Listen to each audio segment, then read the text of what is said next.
आप लोगों ने देखा अफगानिस्तान में जो घटनाक्रम घटित हुआ, बड़े बड़े सांसद वहां से जो है ना ऐसे भगे कि जिनका यहाँ कुछ है ही नहीं, सब कुछ छूट गया। और जब आए हवाई अड्डे पर उतरे तो क्या था उनके पास में? पत्नी थी, एक छोटी सी बेटी थी और एक खुद थे, और सांसद थे वहां के।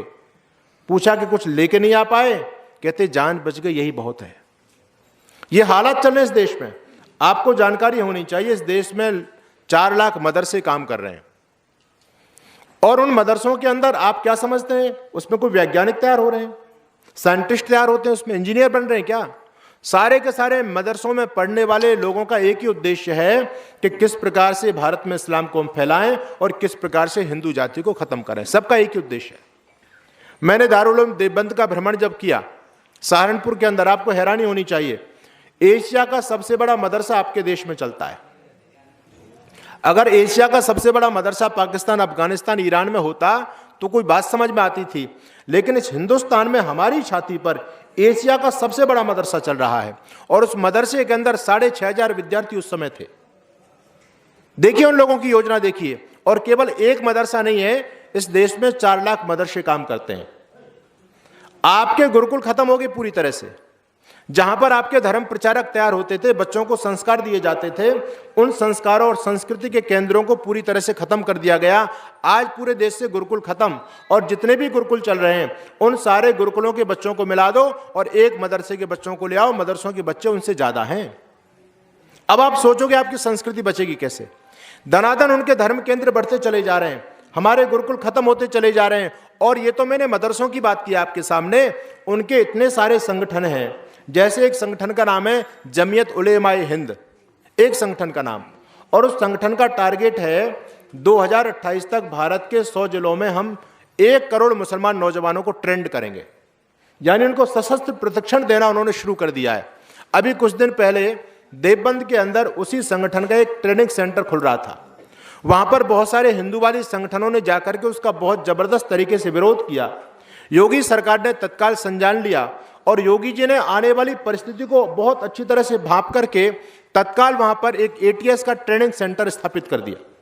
योगी जी समझ गए कि अगर थोड़ी सी भी चूक हो गई और हमने थोड़ा सा समय ज्यादा लगा दिया तो ये भी क्षेत्र पूरी तरह से आतंकवाद का गढ़ बन जाएगा। आप कभी देवबंद में जाकर के देखिए स्थिति क्या है लोगों की। सारी की सारी राष्ट्र विरोधी गतिविधियां उस केंद्र से चलती हैं। ऐसा एक मदरसा नहीं, बड़े बड़े मदरसे, बड़े बड़े संगठन इस देश में काम करते हैं। आप लोगों को आज ये सोचना है कि हम किस दिशा में जा रहे हैं, आपकी योजना क्या है। आप अपने बच्चों के लिए सोचते हैं। अभी बहन जी कह रही ना हमारे पास तो एक है बस, और उनके पास कितने हैं? वो 17 पैदा कर रहे हैं, और टारगेट क्या है उनका? अरे आप अपने बच्चों को डॉक्टर बनाना चाहते हैं, वो नहीं सोचते होंगे क्या डॉक्टर बनाना, लेकिन उन लोगों का समर्पण देखो, उनका त्याग देखो अपने राष्ट्र के प्रति, अपने धर्म के प्रति। वो चाहते हैं हमारा भी बच्चा डॉक्टर बने, लेकिन फिर भी अपने बच्चों के भविष्य को दांव पर लगा रहे हैं वो लोग। उनका समर्पण देखो। हम तो उनके आगे कुछ भी नहीं है, हम तो पूरी तरह से स्वार्थ में डूबे पड़े।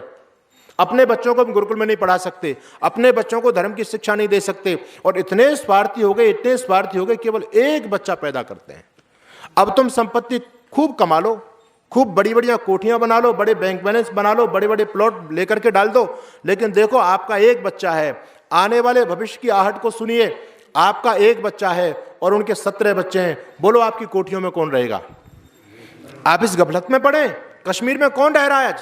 सरकार भी उन 4 लाख कश्मीर ब्राह्मणों को आज तक नहीं बसा के आ पाई है, और अभी कुछ लोगों को भेजा था तो उन्होंने चुन चुन करके गोलियां मार दी उनमें। और हिंदू इतना कायर डरपोक, एकदम 2 मरे और एकदम वहां से पूरी कश्मीर वास्तव में दोबारा से खाली हो गई। संघर्ष हम लोगों ने छोड़ा करना बंद कर दिया पूरी तरह से। अलवर के अंदर देखो उनकी योजना मैं आपको बता रहा हूं, और आपको उनकी योजनाओं से सबक लेना पड़ेगा यदि अपनी धर्म और संस्कृति बचाना चाहते हो तो। अलवर के अंदर एक डॉक्टर साहब से मेरी मुलाकात हुई, और मुलाकात इसलिए हो गई, जयपुर के अंदर एक बहुत बड़ा कार्यक्रम चल रहा था, मैं उस कार्यक्रम में पहुंचा। संघ का कार्यक्रम था, और उसमें एक डॉक्टर साहब थे अलवर के, अभी भी हैं वो। उन्होंने करोड़ों रुपए का दान दिया। जब उन्होंने दान दिया तो वहां के आयोजक लोग उनका बहुत बड़ा सम्मान कर रहे थे कि बहुत बड़े दानी है, करोड़ों रुपए उन्होंने दान दिया है हमको। कार्यक्रम जब समाप्त हुआ और मेरा डॉक्टर साहब से जब परिचय हुआ तो हमने पूछा, डॉक्टर साहब ये जो है आपको इतनी बड़ी प्रेरणा कैसे मिली? तो डॉक्टर साहब कहते हैं कि स्वामी जी ये लोग तो भोले भाले मेरी व्यर्थ में प्रशंसा कर रहे हैं, लेकिन वास्तव में मैंने कोई दान नहीं दिया, मैंने तो अपने धन का सदुपयोग कर लिया। और ये संसार के लोग, हमारे भारत के लोग भामाशाह को बहुत बड़ा दानी मानते हैं, लेकिन मैं कहता हूं भामाशाह बहुत ही चतुर व्यक्ति थे, बहुत समझदार व्यक्ति थे। भामाशाह ने समय की आहट को समझ लिया और समय रहते निर्णय ले दिया, सारी की सारी संपत्ति राणा प्रताप के चरणों में डाल दी। उसकी संपत्ति देश के काम आ गई, धर्म बच गया, संस्कृति बच गया और भामाशाह का भी नाम इतिहास में अमर हो गया। अगर भामाशाह महाराणा प्रताप को अपनी संपत्ति नहीं देते तो क्या बताओ भामाशाह की संपत्ति सुरक्षित रह सकती थी? वो तो अकबर के हाथ लगने वाली थी। तो भामाशाह ने तो समय पर बहुत अच्छा निर्णय लिया। वो कहते हैं कि स्वामी जी मेरे साथ भी ऐसा ही कुछ हुआ। मैं डॉक्टर हूं, मेरी पत्नी भी डॉक्टर है, मेरा बेटा एक है वो भी डॉक्टर और मेरी पुत्र वधू भी डॉक्टर है। परिवार में 4 प्राणी है, चारों की चारों डॉक्टर, मैं सरकारी डॉक्टर हूं। हमारा बड़ा क्लिनिक है, कई हमारी कोठियां शहर के अंदर। एक बार क्या हुआ, एक मुसलमान दंपति हमारे पास इलाज कराने के लिए आया और उसकी पत्नी गर्भवती नहीं हो पा रही थी, उम्र काफी हो गई थी।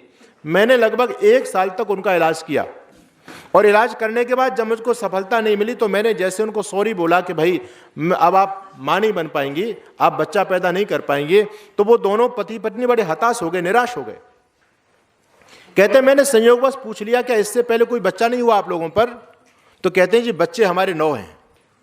जब उन लोगों ने कहा कि हमारे 9 बच्चे हैं तो मुझको बड़ा आक्रोश आया, गुस्सा आया और मैंने उनकी शक्ल की तरफ देखा। मैंने कहा भले आदमी, तुम्हारे पास 9 बच्चे पहले से हैं और तुम बच्चा पैदा करके क्या करोगे? तुम्हारे पास प्रॉपर्टी कितनी है, खेती बाड़ी कितनी है? कहते खेती बाड़ी तो कुछ नहीं है। मकान कितने? बोले 3 कमरे हैं, 3 कमरों का मकान है हमारा। तुम करते क्या हो? कहते केले बेचते हम तो। डॉक्टर साहब ने कहा भले आदमी, तेरे बच्चों का भविष्य क्या बनेगा? इन बच्चों के लिए तू एक एक कमरा भी बना पाएगा अपनी जिंदगी में? कहां ये तेरे बच्चे रहेंगे? तेरे 9 बच्चे तो पैदा कर लिए, इनका कैरियर क्या बनेगा? इनको तू दे करके क्या जाएगा? इनको घर ना मकान, तू कहां इन बच्चों को बसाएगा?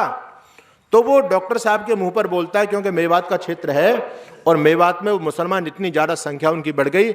आपको जानकारी होनी चाहिए 19 साल में 50 गांव से हिंदू खत्म हो गया मेवात के अंदर। पुलिस भी जाने से डरती है, उनके गांव में पुलिस नहीं जाती है मेवात के अंदर। सरेआम गौकशी करते हैं और हमारे गोरक्षा के नौजवान जब पहुंचते हैं गोरक्षा दल के तो उनको भी जान की बाजी लगानी पड़ती है। कितने हमारे नौजवानों ने वहां शहादत दी है, तब जाकर के गाय बच पाती हैं। इतनी बड़ी मतलब पूरी तरह से पाकिस्तान बन चुका है। वो व्यक्ति घबराया नहीं, उसने डॉक्टर साहब के मुंह पर कह दिया डॉक्टर साहब आप हमारे बच्चों की कैरियर की चिंता छोड़ दो। अरे आप लगे तो हो कैरियर बनाने में, इतनी प्रॉपर्टी आपने कब्जा रखी है, इतनी प्रॉपर्टी कमाई है, प्रॉपर्टी किसके काम आएगी? ये आपकी इतनी बड़ी 4 मंजिल की कोठी है, कौन रहेगा? आपका तो एक बच्चा है, हमारे जो 9 बच्चे इसी कोठी में तो आकर के रहेंगे। बस कुछ दिन की बात है, जिस लंबी सी गाड़ी में आप चल करके आते हो ना, इस गाड़ी पर हम ही चलेंगे। ये तुम्हारे जो प्लॉट पड़े हैं, इन प्लॉटों पर हमारी बच्चे रहेंगे। तुम किस भूल में हो डॉक्टर साहब? तुम्हारा एक बच्चा है और तुमने इतनी सारी प्रॉपर्टी पैदा कर ली। वो व्यक्ति कहता है कि हिंदू तो ऐसा मूर्ख व्यक्ति है जो एक बच्चा पैदा करता है और एक बच्चे को सीधा डीएम बनाना चाहता है, डीसी बनाना चाहता है। वो कहता है हम 17 बच्चा पैदा करेंगे और हम अपना पीएम बनाएंगे। जिस दिन भारत की गद्दी पर हमारा पीएम बैठेगा उस दिन हमारा पीएम सेलेक्ट करेगा कि डीएम कौन बनेगा। तुम तो व्यर्थ में परेशान हो रहे हो। ये उन लोगों की योजना चल रही है। लोगों का होमवर्क हो गया पूरी तरह से। लोगों ने यहां तक सोच लिया कि ये क्षेत्रपाल चौधरी का मकान हमारे नाम से, ये ठाकुर की प्रॉपर्टी हमारे के नाम से, ये गुर्जर की राजपूत की हमारे नाम से हो जाएगी। इतने प्रकार के षड्यंत्र इस समाज में चल रहे हैं। आप लोग देखिए हर जगह से आप लोग खत्म होते चले जा रहे हैं। आज जरा ये चिंतन कर लो, कैराना की स्थिति क्या हुई? भाग गया हिंदू वहां से। अच्छा एक बात बताओ, हिंदू हर जगह से पलायन कर रहा है, हर जगह से पलायन करता है। कश्मीर से भाग गया और कहाँ आया भाग करके? जहां पर हिंदू ज्यादा थे वहां से आकर के वहां बस गए। वो कैराना से हिंदू भगा तो कहां चला गया? जहां पर हिंदू ज्यादा है वहां पहुंच गए। तो जहां जहां से हम अर्थला से भगते हैं, बंगाल से भगे, बिहार से भगे, जहां से भी हम लोग भाग रहे हैं, पूर्वी उत्तर प्रदेश से भाग रहे हैं, हिंदू जहां पर कम हो गया उसको वो स्थान छोड़ना पड़ता है। और बेच करके नहीं जाता, फ्री में छोड़ करके भागता है, एक भी पैसा नहीं मिलता है। देख लो जाकर के कैराना वालों की क्या स्थिति है।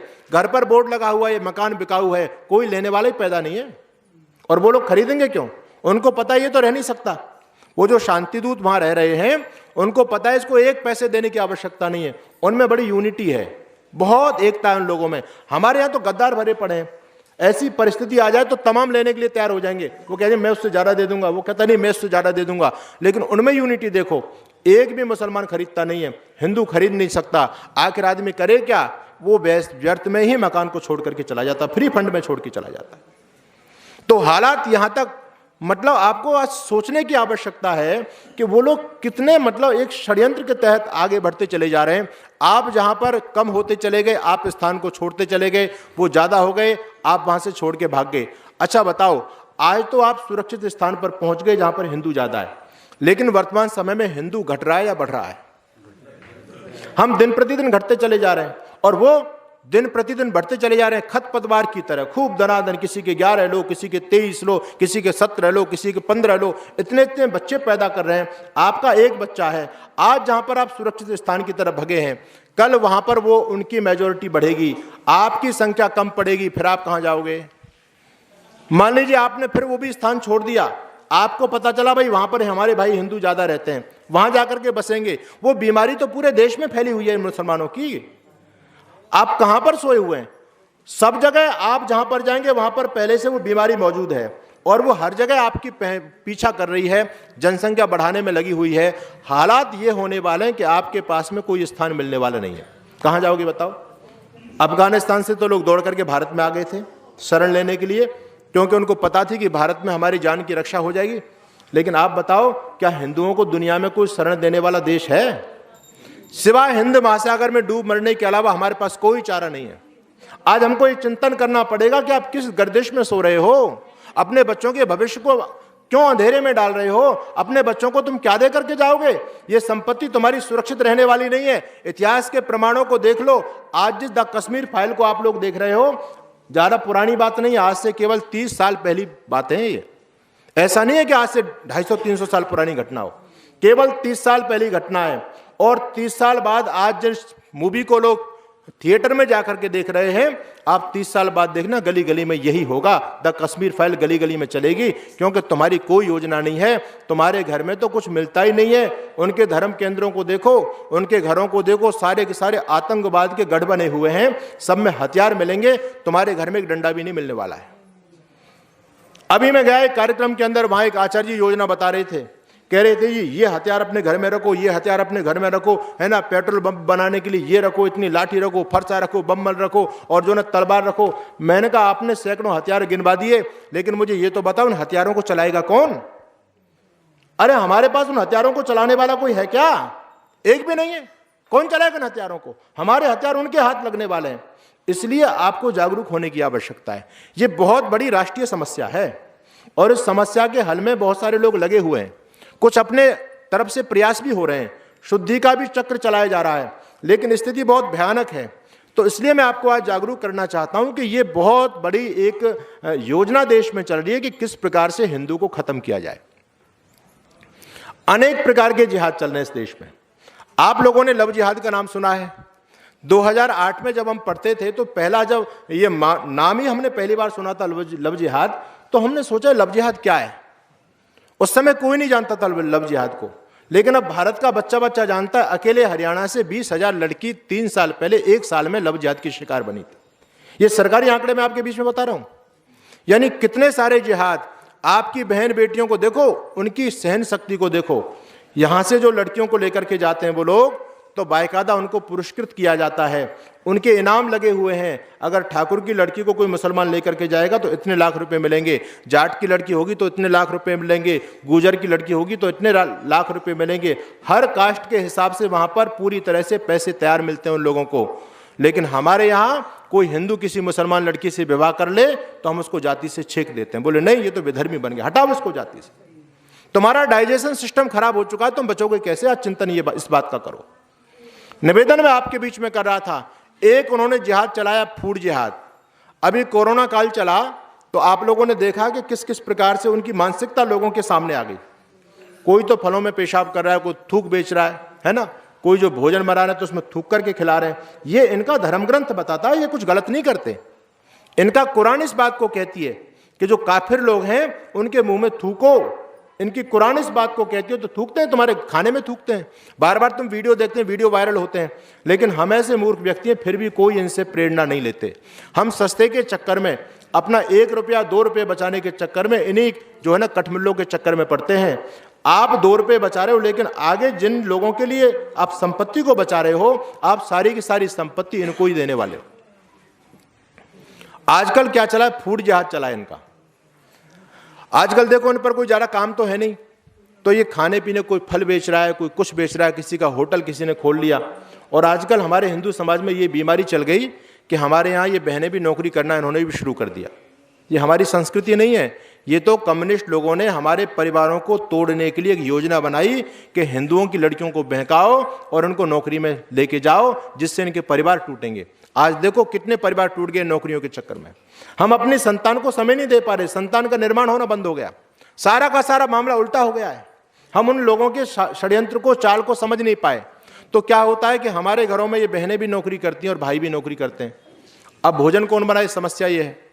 दोनों थके हारे शाम को आते हैं, तो भोजन कौन बनाए। शहरों की स्थिति बता रहा हूं मैं आपको। तो क्या करेंगे, होटल को किसी को टटोलेंगे, भाई सस्ता होटल किसका है। तो जितने भी सस्ता सामान बेचने वाले मिलेंगे सारे के सारे यही लोग मिलेंगे, वर्ग विशेष के लोग हैं सारे के सारे। उनको पता है कि भैया, जैसे आजकल एक कंपनी है, फर्म का नाम है जोमेटो, वो फूड सप्लाई करती है। आपको इडली चाहिए, डोसा चाहिए, समोसा चाहिए, आप केवल फोन कीजिए, आपके घर में आ जाएगा। कितने आपको टिफिन खाना चाहिए, फोन कीजिए, आपके घर में आ जाएगा। वो टोटल इन्हीं लोगों की फर्म है। या तो ये किसी होटल में काम करने वाले मिलेंगे, भोजन बनाने वाले मिलेंगे, या पैक करने वाले मिलेंगे, या घर तक पहुंचाने वाले मिलेंगे। इस पूरी की पूरी श्रृंखला में कोई ना कोई ये लंबी दाढ़ी वाला आपको मिल ही जाएगा। अब क्या करते हैं ये लोग, जब इनको पता चलता है कि ये खाना किसी हिंदू के घर में लेके जाना है, तो ये उस खाने के अंदर दवा मिलाते हैं। और वो दवा उस प्रकार की होती है जिससे जिस व्यक्ति ने वो खाना खा लिया, आगे जाकर के वो व्यक्ति बच्चा पैदा नहीं कर सकता। और ये बहुत बड़े पैमाने पर इनका काम चल रहा है, इसको बोलते हैं फूड जिहाद। अच्छा, मान लीजिए शर्मा जी के 2 बच्चे, एक बच्चा है, और शर्मा जी की तो उम्र काफी हो गई, उनको तो बच्चे पैदा करने नहीं है। अब जो शर्मा जी का बच्चा उस भोजन को कर रहा है, वो बच्चा कभी संतान उत्पत्ति नहीं कर सकता। यानी वो कहते हैं कि हम तलवार से इनको कब तक काटेंगे, आगे ये प्रयास करो कि इनकी जनरेशन ही पैदा ना हो, इनकी पीढ़ियां ही खत्म हो जाएं, तो भारत पर तो अपना कब्जा हो ही जाएगा। इतने प्रकार के जिहाद, फूड जिहाद दो, मेडिसिन जिहाद ले लो इनका, है ना, लव जिहाद लो, लैंड जिहाद लो, एजुकेशन जिहाद लो, कितनी प्रकार की जिहाद, यानी धार्मिक लड़ाई अपने धर्म को फैलाने के लिए अनेक प्रकार की योजना लेकर के ये लोग हमारे सामने हैं। लेकिन फिर मैं कहूंगा कि हिंदू को कोई चेतना नहीं है, हिंदू सोया पड़ा है। एक और प्रबल शत्रु हमारा है जिसको बोलते हैं ईसाई। वो लोग इनके भी बाप हैं, इनसे भी आगे हैं वो। यानी ये तो सामने से लड़ते हैं और वो व्यक्ति षड्यंत्र के तहत काम कर रहे हैं वो लोग। आपको जानकारी होनी चाहिए, अभी कोरोना काल में 3 महीने के अंदर मध्य प्रदेश के अंदर 1 लाख लोगों को कन्वर्ट कर दिया। जितने भी आदिवासी क्षेत्र हैं वो पूरी तरह से उन लोगों ने कन्वर्ट कर दिए। आप लोग इस भ्रम में बैठे कि हिंदुस्तान हिंदुओं का है, इस भ्रम में बिल्कुल मत रहना। आपके हिंदुस्तान के 12 प्रांत में हिंदू खत्म हो गया, अल्पसंख्यक हो गया। जहां कभी आदिगुरु शंकराचार्य पैदा हुए उस केरल प्रदेश के अंदर, उस गांव में आज एक भी हिंदू नहीं है, टोटल मुसलमान हैं। देखो कि हमारी हालत क्या बन रही है। तो पूरी तरह से जो क्रिश्चियन लोग हैं उन्होंने आदिवासी क्षेत्र को पूरी तरह से कन्वर्ट कर दिया है। और उन लोगों ने हम लोगों को गफलत में, भ्रम में रखने के लिए अपनी बुद्धि का प्रयोग किया। वो अब क्या काम करते हैं, अब व्यक्ति का धर्म परिवर्तन कराते हैं लेकिन नाम नहीं बदलते। पहले क्या करते थे, धर्म परिवर्तन कराते समय नाम बदलते थे वो लोग, लेकिन वो समझते अगर नाम बदलेंगे तो लोगों को पता चल जाएगा कि यहाँ तो हिंदू खत्म हो गया। तो इनके विचारों को बदलो, अंदर से इनको कन्वर्ट कर दो, नाम बदलने की कोई आवश्यकता नहीं है। जैसे आप लोगों ने देखा, एक व्यक्ति का नाम था, वहाँ का जो छत्तीसगढ़ का मुख्यमंत्री था ना, अजीत जोगी, नाम था उसका अजीत जोगी। आपको क्या लगता है वो व्यक्ति कौन होगा नाम से? हिंदू। अरे योगी यानी हमारे योगी जी का ही भाई होगा कोई, हम तो यही समझेंगे। लेकिन वो व्यक्ति कौन था? वो व्यक्ति क्रिश्चियन था, पक्का क्रिश्चियन, ईसाई था। जब वो व्यक्ति मर गया तो सब लोगों के सामने उसकी असलियत आ गई कि उसको ईसाई रीति रिवाज से उसको दफनाया गया। आप देखिए, पंजाब के मुख्यमंत्री थे, अभी सत्ता तो चेंज हो गई, अभी उनसे पहले जो मुख्यमंत्री थे नाम था चरणजीत सिंह चन्नी, पगड़ी भी बांधते थे। हम लोग ये समझते हैं कि हमारे सरदार भाई जी हैं कोई, लेकिन वो व्यक्ति पक्का क्रिश्चियन। यानी क्रिश्चियन लोगों के षड्यंत्र को देखो कि वो नाम परिवर्तन नहीं कराते। एक व्यक्ति है जिसको हमारे देश के बहुत सारे लोग भारत का प्रधानमंत्री बनाना चाहते हैं। नाम क्या है जी उसका? राहुल गांधी। कौन है वो, बोलो? है ईसाई नहीं, वो तो वर्ण संकर है, खिचड़ी है वो तो, ना ईसाई ना मुसलमान। उसके पूर्वज दादा परदादा तो मुसलमान थे और उसकी माँ है ईसाई, तो वो तो पूरी तरह से वर्ण संकर है। लेकिन नाम उसका हिंदू उसने रखा हुआ है।